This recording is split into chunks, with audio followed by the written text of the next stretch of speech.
sais que vous avez marre qu'on vous répète la même chose, mais c'est l'ambiance que le Barça veut créer. Encore un autre poste pour la remontada. On a compris. On a compris que vous êtes déter, on a compris que vous voulez le faire. Et on y croit. Parce que si vous y croyez, je suis qui pour ne pas y croire? Même si je suis pas serein, je vais pas mentir. Mais encore un poste avec tous les messages des joueurs qui parlent d'une potentielle remontada. Comme quoi, faut y croire, faut venir nombreux. Pedri qui déclare clairement que lui, il est prêt, il a du rythme de compétition.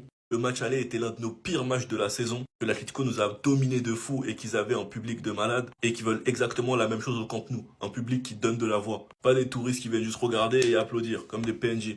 Enfin bref, la page officielle du Barça qui a réuni tous les messages. Le Barça qui a même fait une compilation de toutes les remontadas dans son histoire. L'ambiance qui crée, c'est intelligent, mais comme je l'ai dit, c'est à double tranchant. Si ça passe pas, ce qu'on va manger, surtout les créateurs de contenu. Donc j'espère réellement que la foi qu'on met en vous, vous allez nous la rendre dans la saison. Même si c'est pas en Coupe du Roi, vous allez nous la rendre autre part. Qu'on puisse au moins se défendre. En tout cas, ce qui est sûr, l'ambiance est créée. Est-ce que l'Atlético aura la pression? Ça, on verra. Sinon, vous les gars, vous en pensez quoi? Ramenez-vous sur Snap on s'ennuie.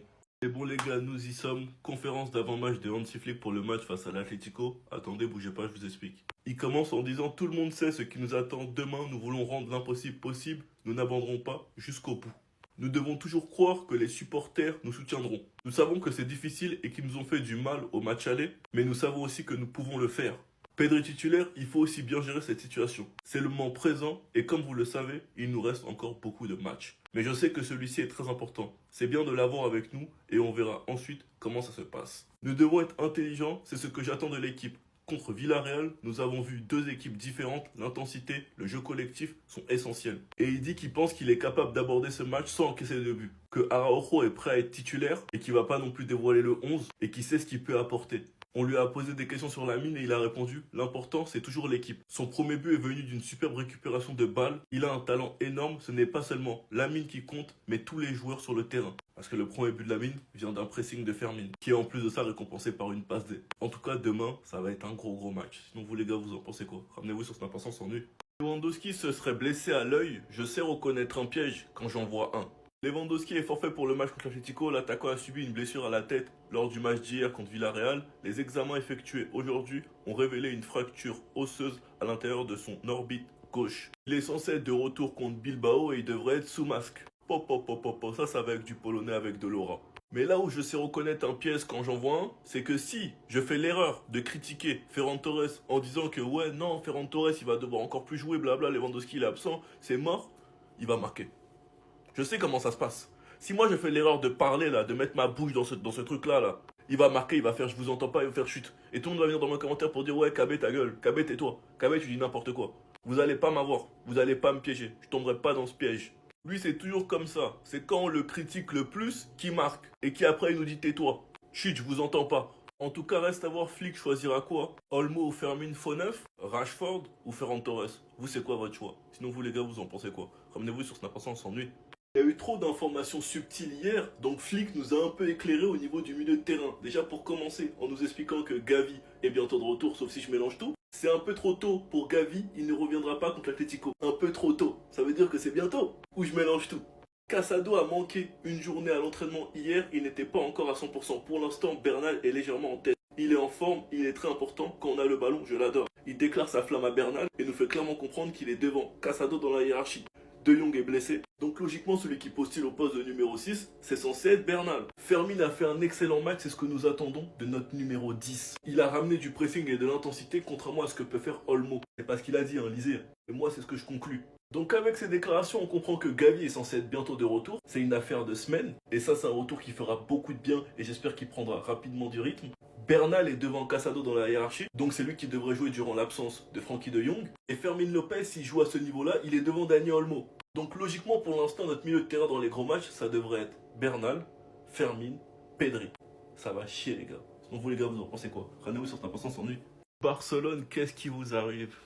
Qu'est-ce qui vous arrive? L'ambiance qu'ils sont en train de créer derrière le match contre l'Atlético, c'est à double tranchant. C'est à double tranchant. On y croit, on sera toujours derrière le Barça. Mais le Barça qui poste sur sa page officielle sur Twitter 90 minutes au Camp Nou, c'est très long. Quand tu sais qui a l'habitude de faire ça, arrêtez s'il vous plaît, arrêtez. Lamine Yamal qui se la joue à la Neymar. Sur Insta, 1% de chance, 99% de fois. Lui qui après son triplé a invité tout le monde à venir au Camp Nou pour une soirée magique. Hansi Flick a fait la même chose, Eric Garcia a fait la même chose, Olmo a fait la même chose. Baldé a fait la même chose. S'ils ont réussi à nous en mettre 4 chez eux, on peut leur en mettre 4 chez nous. Et le meilleur pour la fin, Rafiko Kodjojo, une remontée contre l'Atlético. Nous sommes confiants, nous allons faire un bon match, nous sommes convaincus que nous pouvons le faire. Toute équipe capable de remonter un déficit, c'est nous. Nous savons à quel point ce match est difficile, il était très dur, mais je pense que nous sommes prêts à affronter ce qui nous attend. Et l'autre poste du Barça, difficile, mais pas impossible. On n'a toujours pas réussi la phase 1C, donc on ne sera pas 60-65 000 supporters. Mais le Barça a réussi à obtenir une autorisation pour faire revenir 700 membres de la Grada Animation au Camp Nou pour le match mardi.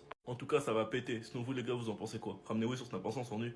Qu'on soit éliminé ou qu'on fasse la remontada, la façon dont on va jouer, pour moi, sera le tournant de la saison. Ce n'est pas du tout un match à négliger. La performance qu'on lâchera, qu'on réussisse à se qualifier ou pas, sera pour moi un tournant de la saison. Parce que pour commencer, c'est un adversaire que tu peux potentiellement affronter en quart de finale de Ligue des Champions. S'ils te tapent aller-retour en Coupe du Roi, même si la Ligue des Champions c'est pas la même chose, ils partent avec un avantage psychologique. Alors que si tu réussis à te qualifier en Coupe du Roi, déjà psychologiquement tu les as détruits. Ou si même tu lâches une grosse performance et que ça se joue à des petits détails au final, tu pourras encore une fois plus facilement les faire douter lorsque tu les affronteras. Et il n'y a pas qu'en Ligue des Champions, mais aussi pour la course au titre en Liga. On les affronte le 5 avril en Liga.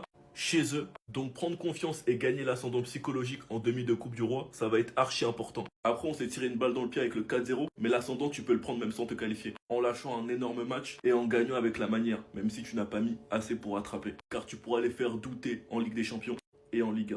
Et si on se qualifie, là, c'est encore pire. Et tu pourras aussi envoyer un message à l'Europe en leur montrant que tu t'es enfin réveillé, malgré le mauvais début de saison. Enfin bref, sinon vous les gars, vous en pensez quoi? Ramenez-vous sur 100% sans nuit. Là, vous voulez nous faire croire que Mundo Deportivo, ils savent toute la tactique de flic. Ils connaissent tout. En nous annonçant que Breaking Anti-Flic pourrait surprendre Atlético et aligner Dani Olmo en faux neuf. Et la dernière fois qu'il l'avait aligné, si je me trompe pas, en faux neuf, c'était contre le Betis en Supercoupe ou en Coupe du Roi. Et ça avait donné un top match et on l'a plus jamais refait. Peut-être que c'est dû à la mauvaise forme de Ferran Torres plus la blessure de Lewandowski, on sait pas. Et surtout, ça peut être une bonne idée parce que Ferran Torres a très souvent du mal face à l'Atlético. Mais bon, il est capable de nous surprendre, il est capable de tout, on connaît Ferran. Cancelo aussi pourrait être titulaire face à l'Atlético, reste à savoir si c'est latéral droit ou latéral gauche. Et de toute façon avec Cancelo c'est soit ça passe soit ça casse. Pour l'instant en tout cas il a montré de très bonnes choses et beaucoup le veulent titulaire. Donc on verra tout simplement ce que ça donnera. Pedri devrait apparemment jouer que les 75 minutes. Moi je trouve que ça fait beaucoup, il y a quoi toute la tactique de flic à la Ligue ou quoi? Le seul truc qui me fait vraiment plaisir et je pense que ça peut être vrai, c'est que Gavi sera convoqué pour le match contre Bilbao. On pourrait enfin avoir le retour de Gavi, sachant qu'en conférence d'avant-match, Flick l'a lui-même dit, en conférence d'après-match, excusez-moi, c'est un peu trop tôt pour l'Atlético. Un peu trop tôt, ça veut dire quoi? Qu'il est bientôt de retour en vrai, si c'est un peu trop tôt. Enfin bref, j'ai hâte du retour de Gavi dans le groupe. Sinon vous les gars, vous en pensez quoi? Ramenez-vous sur Snap Instant sans nuit. Attendez. Lamine Yamal hier sur Instagram, 1% de chance, 99% de foi. Croyez-moi que si mardi soir on commence le match avec Ferran Torres en tant que neuf, la foi elle sera à 100%. Non, je suis désolé les gars, la foi elle sera à 100%. Officiel, Robert Lewandowski a subi un traumatisme lors du match d'hier contre Villarreal. Les examens effectués aujourd'hui ont révélé une fracture osseuse à l'intérieur de l'orbite gauche. Il sera absent pour le match de mardi contre l'Atlético Madrid. Il est possible que Lewandowski porte un masque lors des prochains matchs. Ça veut dire que mardi soir contre l'Atlético Madrid, dans un match où le Barça est censé faire une remontada, on va devoir aligner monsieur Ferran Torres. Sachant que Ferran Torres en ce moment, je suis désolé, et je l'ai dit hier dans mon débrief, c'est juste pas possible. Devant les cas, j'y rate trop, mais encore ça c'est pas nouveau car on était au courant, mais même dans le jeu maintenant il est devenu mauvais. Premier degré, je suis même pas en train de maxer, mais quand Ferran Torres il est sur le terrain, j'ai l'impression que le Barça joue à 10. Et ça c'est pas normal, surtout quand on sait qu'à la fin de saison Lewandowski il est censé s'en aller, et que le remplaçant de Lewandowski c'est Ferran Torres. Personnellement je pense que Rashford en tant que numéro 9 ça serait le bon moment justement pour essayer, même si bien évidemment ça sera un risque parce qu'en vrai on l'a pas énormément vu à ce poste, mais j'en suis sûr à 100% que ça sera moins pire que le Ferran Torres actuel. Bref, en tout cas n'hésitez pas à me donner vos avis dans les commentaires, histoire de savoir ce que vous en pensez, et moi je lirai tout ça. Attendez, J-1 avant le match Barça contre l'Atlético Madrid, on a eu le droit à quelques infos. Anti-Flic en conférence de presse, on veut rendre possible l'impossible demain. Il faut aussi prendre en compte qu'il y a beaucoup de matchs ensuite. C'est bien d'avoir Pedri de retour, on verra ce qu'on fait. Au vu de son entrée juste incroyable contre Villarreal, forcément pour faire une remontada on va avoir besoin de Pedri. Mais cela dit, je ne pense pas qu'il pourra jouer 90 minutes étant donné qu'il revient de blessure. Il faut toujours y croire. Les fans nous soutiendront demain. On a eu un bon exemple la saison passée quand nous avons joué contre Dortmund ici et qu'on a gagné 4-0. Nous devons marquer dans les deux périodes. On devra jouer avec intelligence, avec la fin. Contre Villarreal, on a vu une équipe très différente où tout le monde s'est battu. On doit chercher ça demain. Jouer comme une équipe unie. En plus d'avoir fait un bon match collectivement contre Villarreal, je trouve qu'au niveau du pressing, on avait été archi intéressant. Et demain, au coup d'envoi contre l'Atlético Madrid, faudra réitérer la même chose. Il s'est exprimé également sur l'absence de Lewandowski. C'est malheureux, ça arrivé lors du match contre Villarreal, mais il a quand même marqué avec ça. Perdre des joueurs comme Robert, Frenkie, Gavi, Andreas, c'est important. Mais je pense que l'équipe sait gérer ses absences et tous ceux qui jouent le font très bien. C'est une opportunité pour d'autres joueurs. Demain, pour remplacer passer Lewandowski à voir si Hansi Flick mettra Olmo en faux neuf ou encore Ferran Torres ou Marcus Rashford. En tout cas, cette décision, elle va avoir un impact très clair sur le match. Le plus important est que l'équipe soit concentrée. Lamine a la qualité pour marquer des buts comme contre Villarreal. Il a très bien joué, mais on a besoin de tout le monde. Oui, Araújo peut débuter demain, pourquoi pas. Je connais ses points forts, ce qu'il nous apporte, je dois y penser. Je rappelle qu'Eric Garcia est suspendu pour le match de demain, donc selon moi, et c'est que mon avis, Araújo doit être titulaire. Bref, en tout cas, rendez-vous demain soir pour le match qui sera à 21h. Et s'il vous plaît, le Barça, même s'il n'y a pas de remontada, pas le droit à l'erreur. La très belle réaction de Lamine Yamal après le match, après avoir marqué son premier triplé en carrière, les gars. On voit tout ça ensemble. N'hésitez pas de liker, partager la vidéo. Surtout, abonnez-vous si vous ne l'êtes pas encore. Let's go. Il a déjà affirmé, c'est la partie sérieuse de la saison maintenant. La partie décisive de la Liga, de la Coupe du Roi et de la Ligue des Champions. Et pour le match retour de Coupe du Roi, il a invité tous les supporters en disant « Je veux dire à nos supporters de venir au stade mardi. La magie peut se produire, les gars. Yamal croit en une remontada. » Et le journaliste a demandé à Yamal ce qu'il allait faire avec son ballon du triplé. Il a répondu « Ma mère l'aura certainement ». Il a confirmé qu'il fait bien son ramadan. Il a affirmé « Je jeûne et j'ai faim en ce moment ». Après, il a un peu souri. Il a parlé de Pedri, les gars, en disant « Les passes de Pedri sont incroyables. Je ne vois que les pieds des joueurs et soudain, le ballon est devant moi. » Non mais les gars, cette passe de Pedri, les gars, millimétrée, les gars. Millimétré. C'est vrai que l'alignement des défenseurs de Villarreal est vraiment nul à chier, mais la passe de Pedri, elle est de qualité. Et derrière, Lamine Yamal, finition bien travaillée. Ça se voit, hein, il travaille vraiment sa finition. En tout cas, félicitations à Yamal. Je suis pas un haters, je ne peux que m'incliner aujourd'hui. Pedri a été interviewé et il a répondu à plusieurs questions d'un journaliste. Il ne nous a pas caché qu'il croit en une remontada du FC Barcelone en Coupe du Roi. Il a dit, s'il y a une équipe au monde capable de le faire, c'est bien nous. Nous sommes une jeune équipe un peu audacieuse, voire naïve, et ce sera notre atout mardi. Il a parlé de ce match face à l'Atlético en disant, la première mi-temps du match aller a été l'une de nos pires prestations de la saison. Nous n'avons rien fait de ce que nous savons faire d'habitude, ni avec le ballon, ni sans le ballon.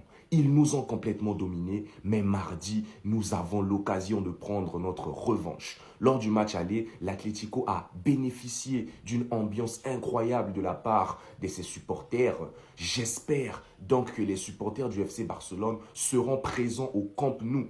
Ensemble, nous donnerons tout pour atteindre la demi-finale. Je pense qu'il y a eu une erreur de traduction, c'est pour atteindre la finale parce que le Barça joue les demi-finales. Il a vraiment invité les supporters à venir au stade, de ne pas avoir peur. Il a affirmé, nous vous attendons au stade, on va tout donner pour remonter. L'an dernier, on est remonté dans plein de matchs. Si une équipe peut le faire, c'est nous. On est jeunes et on a cette insouciance qui fait qu'on croit en notre remontée. Il a également rassuré tout le monde qu'il va bien en disant « Je vais bien, j'ai joué plus d'une demi-heure en 2 matchs et j'ai envie de jouer encore. Ces 2 matchs m'ont permis de retrouver mon rythme de compétition. » Et Pedri a donné un petit secret en disant « Au début du match, j'observe l'équipe adverse et j'essaie d'analyser un peu la situation pour repérer les espaces, les failles et leur pressing. J'essaie de mieux comprendre ce que le match exige pour aider l'équipe. » C'est là où des fois j'arrive pas à comprendre ce club, les gars. Cancelo, son dernier match, il a été exceptionnel, il a été stratosphérique, les gars. Il a fait un très bon match, largement meilleur que ce qu'a pu faire Baldé depuis le début de la saison. Même meilleur que la plupart des matchs de Koundé cette saison aussi. À quel moment tu le laisses sur le banc sur ce match? Tu le fais même pas rentrer ne serait-ce qu'une minute. Je comprends pas. J'arrive pas à comprendre. Franchement, j'arrive pas à comprendre. Surtout quand on voit encore une fois la prestation très moyenne de Baldé.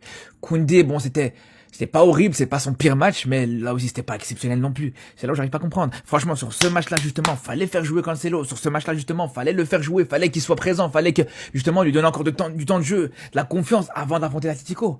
Parce que là, maintenant, contre l'Atlético, il va de nouveau il va retourner sur le banc, de nouveau, on va se retrouver avec Baldé, titulaire contre l'Atlético. Après son match dégueulasse, le match aller, je comprends pas. C'est là où vraiment, autant Hansi Flick, je suis le premier à le défendre sur plusieurs aspects, sur énormément d'aspects où il est très bon, mais sur ça, j'arrive vraiment pas à comprendre, les gars. C'est incompréhensible pour moi. Je sais pas si vous vous rendez compte de la dinguerie, les gars.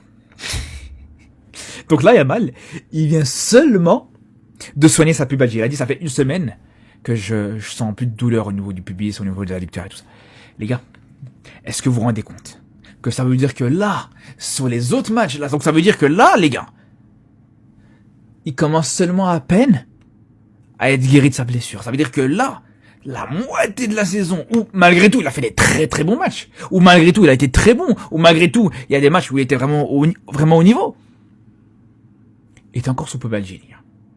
Alors, peut-être pas au maximum de son intensité, mais en tout cas, voilà, la pubalgie était présente, elle le gênait pour le coup. Mais ce qui est encore plus effrayant, ce qui est encore plus fou, c'est que le premier match qu'il fait sans pubalgie, il te met le premier triplé de sa carrière. Vous vous rendez compte, les gars, de quoi on est en train de parler ou pas? Est-ce que vous réalisez de quoi on est en train de parler, sérieusement? Je pense que vous n'êtes pas prêts. Je pense que la version qu'on va voir de Yamal sur les semaines, les mois et les années à venir, soyez prêts.